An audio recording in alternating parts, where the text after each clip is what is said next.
Walker, and I'm going to be reading Captain Underpants by Dave Pilkey, which was published in 1997. The books in this 10-part series are most frequently banned and challenged books in the nation. Notable incidents include the Riverside Unified School District of California and the school superintendent of the Maple Hill School in Naugatuck, Connecticut, who sought to ban the series in 2001 due to concerns that it caused unruly behavior among children. The book has been challenged multiple times since and was the most challenged book of 2012. Complaints of inappropriate language and the inappropriateness of the references to underpants has also been common. And this book is titled Captain Underpants and the Attack of the Talking Toilets. This is done in a comic book fashion, and I'm going to read the preface. It says, hello, before you read this book, there's some things you should know. So Harold and I have created this informative pamphlet to fill you in on the details. Please don't let this comic fall into the wrong hands. And their pamphlet is called The Top Secret Truth About Captain Underpants by George Beard and Harold Hutchins, who deny everything. Once upon a time, there were two cool kids named George and Harold. They made their own comics about a superhero named Captain Underpants. Everybody thought their comics were funny, except for their mean old principal, Mr. Krupp. One time, Mr. Krupp was being mean to George and Harold, so they bought the 3D Hypno Ring. They hypnotized Mr. Krupp. Then they turned him into Captain Underpants. But Mr. Krupp thought he really was Captain Underpants. He jumped out the window to fight crime. George and Harold tried to stop him, but they had to save the world first. When they got back to school, George poured water on Captain Underpants' head. He turned back into Mr. Krupp. Something was wrong. Because now, for some strange reason, every time Mr. Krupp hears somebody snap their fingers, he turns back into Captain Underpants. So whatever you do, please don't snap your fingers around Mr. Krupp. Please, please, please, don't snap those fingers. This has been a public service announcement from George and Harold, who still deny everything. Chapter 1, George and Harold. This is George Beard and Harold Hutchins. George is the kid on the left with the tie and the flat top. Harold is the one on the right with the t-shirt and the bad haircut. Remember that now. Depending on who you asked, you'd probably hear a lot of different things about George and Harold. Their teacher, Miss Ribble, might say that George and Harold were disruptive and behaviorally challenged. Their gym teacher, Mr. Meaner, might add that they were in serious need of a major attitude adjustment.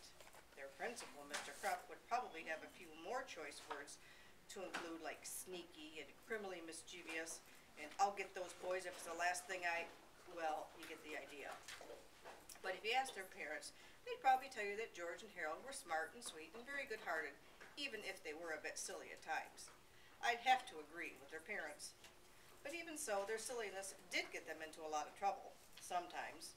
In fact, it once got them into so much trouble they accidentally almost destroyed the whole planet with an army of evil, vicious talking toilets. But before I can tell you that story, I have to tell you this story. Chapter 2, This Story. One fine morning at Jerome Horowitz Elementary School, George and Harold had just gotten out of their 4th grade remedial gym class when they saw a big sign in the hallway. It was an announcement for the 2nd annual Invention Convention. George and Harold had fond memories of last year's Invention Convention, but this year's convention was a bit different. The first prize winner got to be principal for the day. Wow, said George. Whoever gets to be principal gets to make up all the rules for the whole day, and everybody in school has to follow those rules. We have got to win first prize this year, claimed Harold. Just then, George and Harold's principal, Mr. Krupp, showed up. Aha! He shouted, I'll bet you two are up to no good. Not really, said George. We were just reading about this year's contest. Yeah, said Harold. We're going to win first prize in the contest and be principals for the day. Ha ha ha ha ha, laughed Mr. Krupp. Do you honestly think I'd let you two enter this year's contest after the stunt you pulled at last year's Invention Convention? George and Harold smiled and thought back to the first annual Invention Convention. Chapter 3, The Flashback.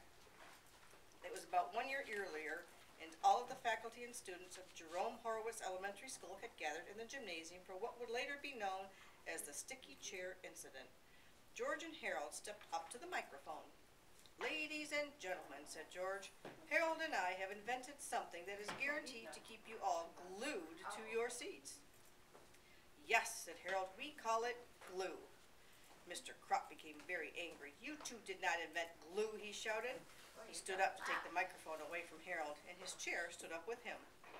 Everyone in the gymnasium laughed. The school secretary, Miss Anthrop, stood up to help remove Mr. Krupp's chair from his pants. Her chair stood up with her too. Everyone in the gymnasium laughed harder. The other teachers stood up and, you guessed it, they were stuck to their chairs as well. Everyone in the audience howled with laughter. One kid stood up to go to the bathroom, and his chair came up with him also. The audience stopped laughing so hard they all quickly checked their chairs, and suddenly their laughter stopped completely. Everyone in the whole school was glued to their seats. You see, while it was true that George and Harold had not invented glue, they had invented a new kind of glue. By simply mixing rubber cement with concentrated orange juice mix, they had created a quick-drying, body heat-activated glue. Then they applied the special glue to every seat in the gymnasium except theirs. Early that morning, everybody in the gymnasium was glaring at George and Harold and seething with anger. I've got a good idea, said George. What? Asked Harold. Run, cried George. George and Harold were grinning from ear to ear, remembering their silly invention and the chaos that followed. That was hilarious, laughed Harold. Yeah, chuckled George. It'll be hard to top that this year. Well, you won't get a chance this year, said Mr. Krupp. He took out a magnifying glass and held it up to the fine print on the sign. This contest is open to all students in the 3rd and 4th grades except George Beard and Harold Hutchins. You mean we can't enter the contest? Asked Harold.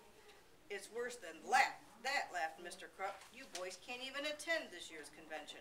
I'm putting you two in study hall that whole day.